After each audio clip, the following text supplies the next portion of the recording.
एक अनोळखी बातमी। आजपर्यंत आपण ग्रामपंचायत, विधानसभा, लोकसभा निवडणुका बघितल्या आहेत, पण एखादी शाळेतच अशी निवडणूक झाली तर? होय, हे नागपूर जवळील उमरेड क्षेत्रात घडतंय। ते म्हणजे चांपा हळदगाव क्षेत्रात। आपण हे दृश्य बघताय ते एका शाळेतील आहे। चांपा ग्रामपंचायतीच्या जिल्हा परिषद शाळेत विद्यार्थी संसद निवडणूक उत्साहात पार पडली।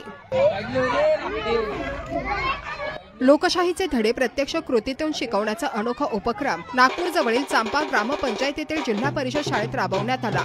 शाळेत विद्यार्थ्यांची ग्रामपंचायत सरपंच निवडणूक उत्साहात पार पडली। 1ली ते 7वी पर्यंतच्या विद्यार्थ्यांनी लहान मतदार म्हणून मतदानात सहभाग घेतला।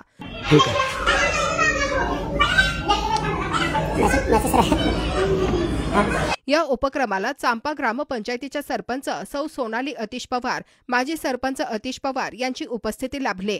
मोबाईल ईव्हीएमचा वापर करून शिस्तबद्धतेने निवडणूक पार पडले। मतदान केंद्रावर विद्यार्थ्यांचा प्रचंड उत्साह पाहायला मिळाला। निवडणुकीचे मार्गदर्शन सहाय्यक गटविकास अधिकारी आदर्श पटले, गट शिक्षण अधिकारी विनोद पाटील, मुख्याध्यापक नरेंद्र गावंडे यांनी केले, तर शिक्षक कबीर मेश्राम, निलिमा तलमले, चंदा गायकवाड, सारिका वलके आणि इतर शिक्षकांचे विशेष योगदान राहिले। विजयी उमेदवारांची नावे जाहीर होताच शाळेत जल्लोष उसळला आणि विद्यार्थ्यांनी गावात विजयी रॅलीही काढली। सरपंच सोनाली पवार यांनी विद्यार्थ्यांचे कौतुक करताना ग्रामस्थांनाही संदेश दिला। ज्या उत्साहाने मुलांनी मतदान केले तसाच उत्साह आपणही आगामी निवडणुकीत दाखवावा। विद्यार्थ्यांनीही ग्रामस्थांना आवाहन केले, आम्ही शाळेत मतदान केले, आता तुम्ही गावात मतदान करा, प्रत्येक मत मोलाचे आहे। ग्रामस्थांनी मोठ्या संख्येने उपस्थित राहून उपक्रमाला भरभरून प्रतिसाद दिला।